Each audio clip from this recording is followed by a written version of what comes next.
All right, we're gonna get started with our putting in version drills. We're gonna do 10 of these. Brush real quick if you don't know what I mean. Lock wrists. Okay. Lock wrists. All right, we're gonna start to get up on the points of our shoulders, establish contact with the armpits with our feet, lean the heel through, penetrate through the armpit. Use this to spin under, looking to put our knee pit on the back of the shoulder and our other knee pit on its trap, not low, up on its trap, and then bring our knees to our chest.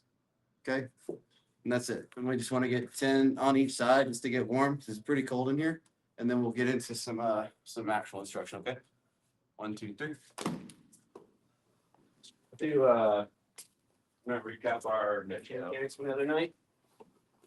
All right, so just starting from here where we've isolated an arm and our heel is in the armpit, thigh behind the head. All right. I know a few struggled getting in this position the other night. All we're looking to do is first just go to a standard armbar position. Okay. 1 foot over the torso, 1 foot over the head. Because also in a live situation, you might actually find this rear triangle position from here, right? So from here, take the leg off the face, put it under the head, put the heel in the armpit, and then our shoelaces can just track the hip over here, okay? This is going to be our starting point. We got a figure of 4, heel in the armpit, shoelaces tracking the hip. From here, the first thing I want to do, we're going to go wrist to wrist, okay?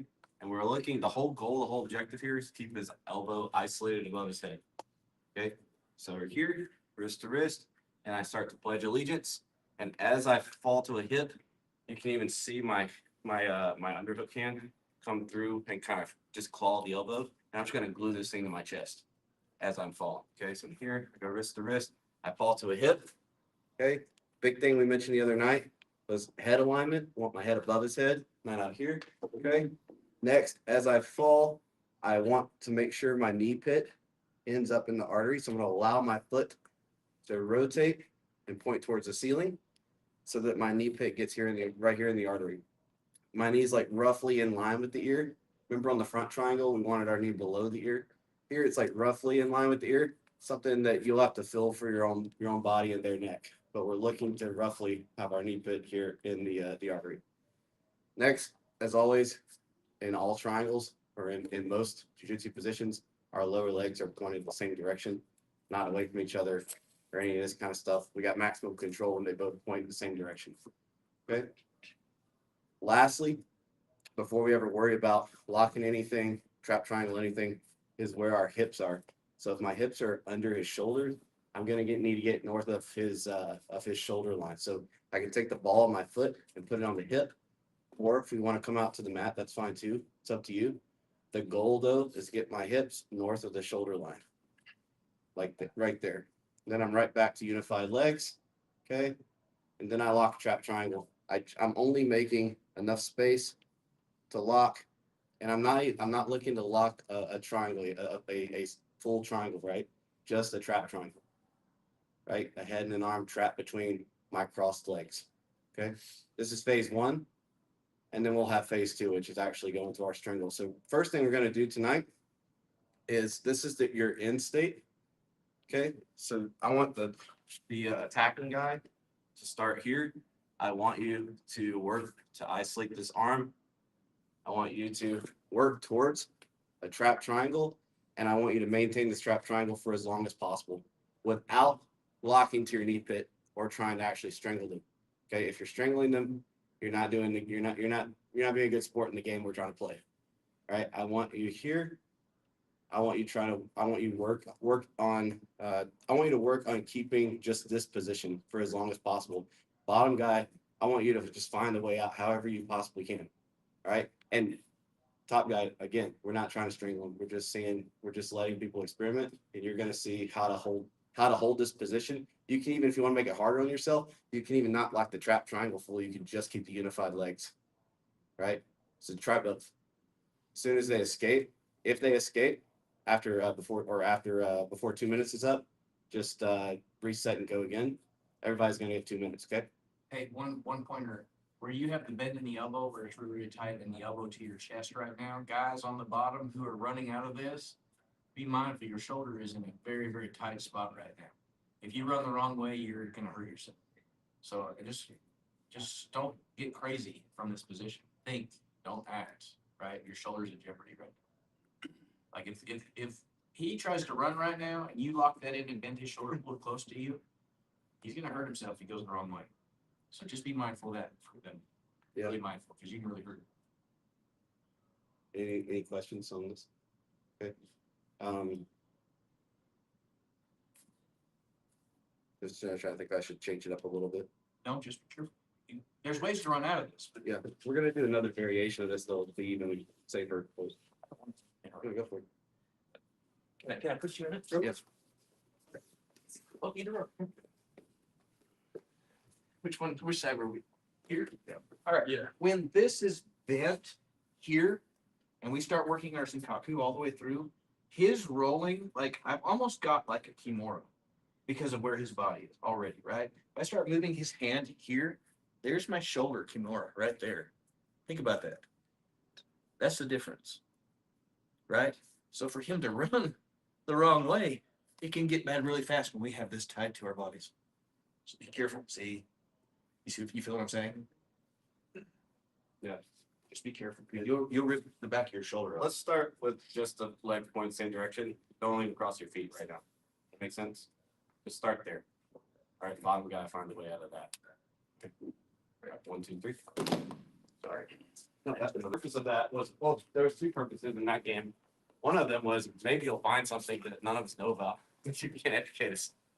The other one is to show the power of this connection here, right? And the fact that I have absolute control over the man's head if my legs are properly positioned.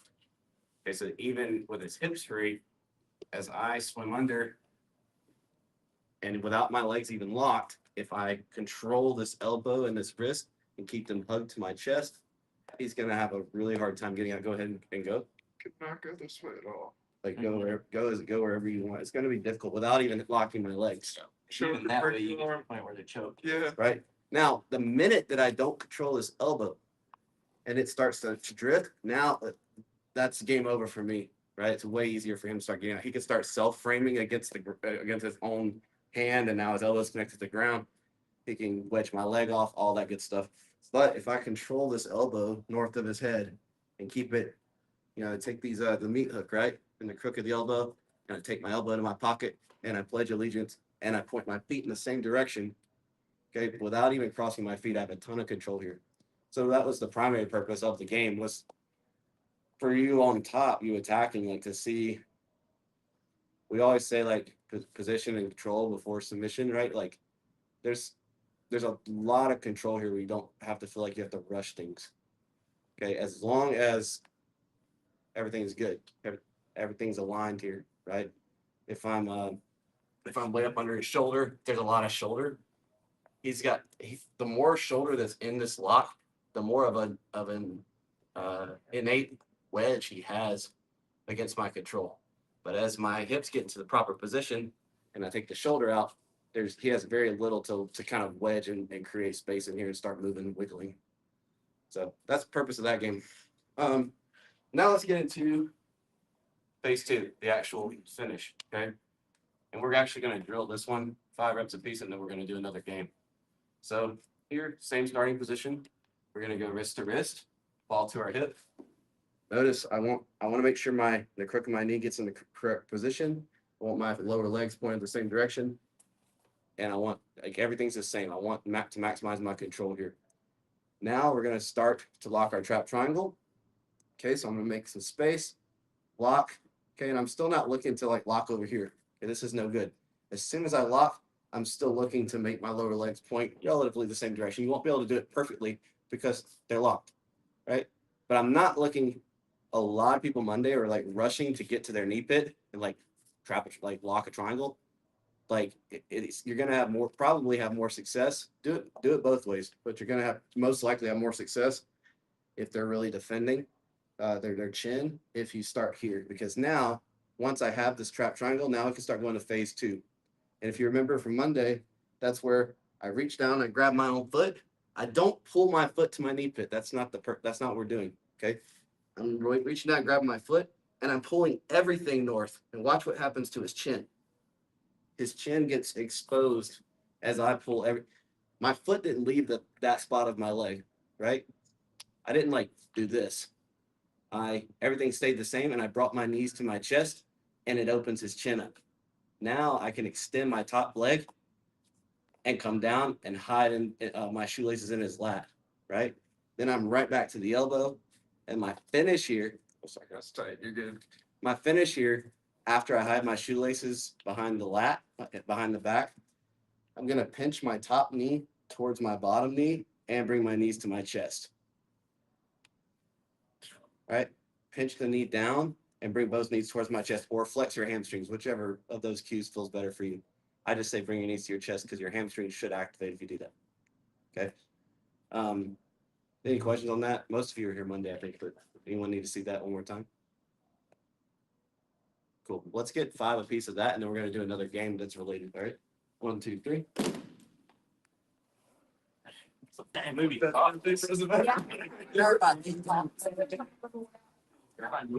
Hey, real quick on this. There's a few things that we really, really need to get right here. All right. So elbow is going to be everything with this in terms of control, combined with my legs pointing in the same direction, or what Danaher says, unified legs. Okay. So as I follow my hip, my leg should already be pointing the same direction in this transition. My head alignment is very important too. I don't want to be out here. I want to be nice and crunched. And you see how I'm making this bend in his elbow?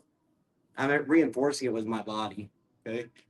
And then I'm here, and now I'm here in the crook of the elbow, and I'm pinching my own elbow to my pocket.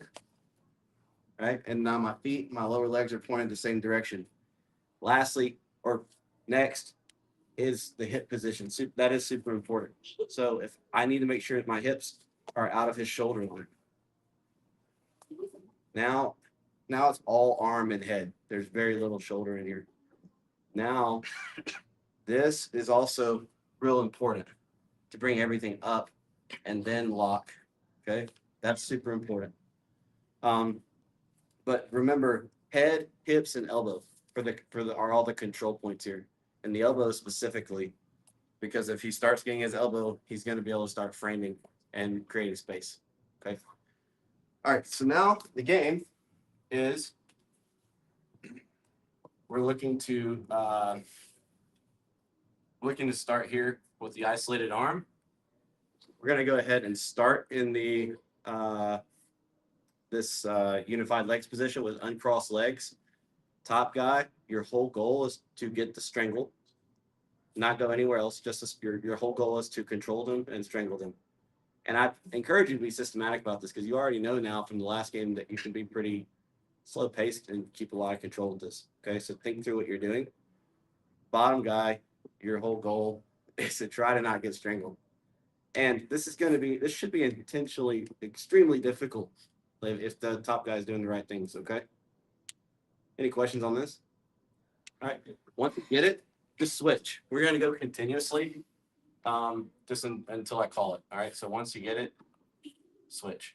Don't wait on the 2-minute timer. Don't wait on me to tell you to switch. Okay. All right. 1, 2, 3. Good job, Brandon. We're going to do Brandon for Brandon. a similar game, but now instead of starting with the isolated arm, we're going to go here. All right. We're going to get our trap triangle, and then we're going to let the arm go. And now we're going to try to recollect the control and finish the strangle, and he's going to try to get out. All right. So when you're ready, basically you start here with a trap triangle, not a full Sankaku, trap triangle.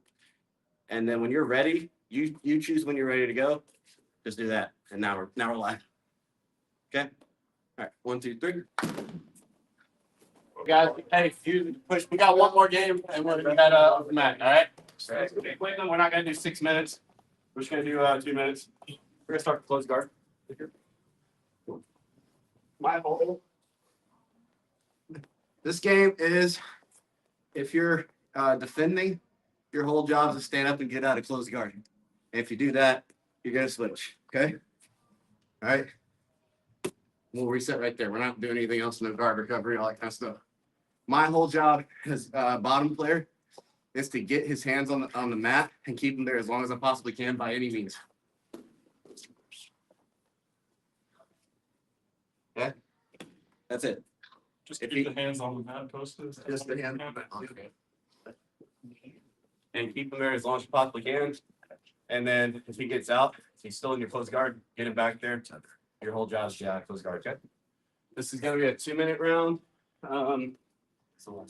Y'all just switch continuously, okay?